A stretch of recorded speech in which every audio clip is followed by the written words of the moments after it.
Ark encounter is immoral, impossible, and un-American. Inside the Ark encounter, the greatest story ever told comes to life on 4 floors. Throngs of pilgrims, some arriving 2 by 2, bear witness to Noah, his family, and all those animals. Rachel Cross brought her 5 children. To you, this represents the truth. The truth, the absolute truth. God's word is the Bible, and it's the absolute truth. I totally believe that.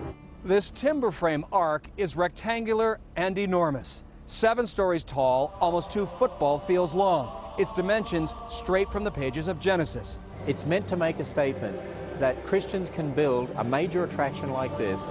Ken Ham built it so they would come. He's the 64-year-old founder of a ministry called Answers in Genesis. Ham is a young earth creationist, a Christian who believes the world is 6,000 years old. Dinosaurs lived alongside people, and evolution is junk science. I think what this place will do for Christians is to embolden many of them. Is this a Christian's Disney, or is this more than that? No, it's much more than that. But some critics see the Ark as a celebration of ignorance. Others complain employees have to be Christian and sign a statement of faith, and believe the Ark's $18 million in state tax incentives trampled the line between church and state. But a federal court allowed it. Critic Jim Helton leads the Tri-State Freethinkers. Noah's Ark is a church. It is clearly a religious point of view that says science is false. Ham hopes for 2 million visitors in the first year. And scoffers and critics be damned. Well, they can scoff all they want. They can be critical all they want. You know what? I invite them all to come here. Noah hunkered down for 40 days and 40 nights. Visiting this Ark will run you $40. Mark Strassman, CBS News, Williamstown, Kentucky. Good point. Tell us about the controversy.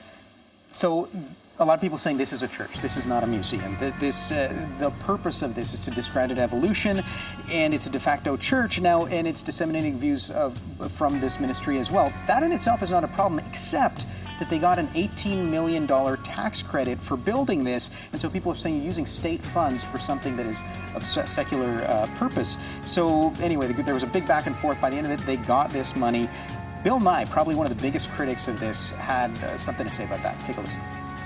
Mr. Ham and his followers have this remarkable view of a worldwide flood that somehow influenced everything that we observe in nature. A 500-foot wooden boat, 8 zookeepers for 14,000 individual animals, every land plant in the world underwater for a full year. I ask us all, is that really reasonable? But despite all that, 4,000 plus people showed up to check it out. Here's what they said. There were some mixed reviews today. Here's what they said when they showed up. There's sure a lot of people who think this is important, and we do too. Yeah, it is something worth seeing at least once. This park tells people that evolution is not true. Science isn't true. The Earth is only 6,000 years old. This is ridiculous. They're raising a bunch of scientifically illiterate children, and this is a dangerous concept. That explains absolutely nothing. Do you want genetics to go out of business?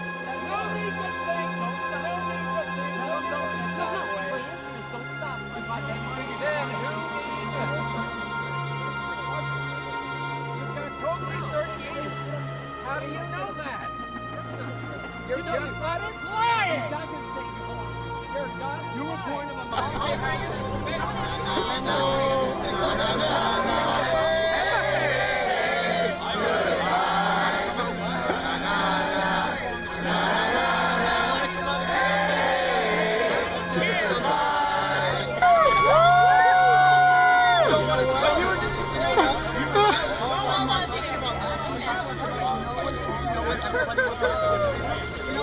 God showed love and killed all the babies and the animals because God couldn't see that coming when he made It's a great opportunity for us to share with our family and talk about what Noah's Ark was and the meaning of the promise that actually resulted from Noah's Ark. Reaching 7 stories high. I didn't expect it to be really that big, so I was really amazed. It was huge, and there was a lot of animals on it. The Ark Encounter theme park is estimated to draw 2 million visitors in its first year. It's pretty amazing. I mean, just to be able to read and know the history and the stories in the Bible, and then just to be able to see some sort of realization of that, it's a really cool experience. Answers in Genesis is the Christian group who built the $100 million ark.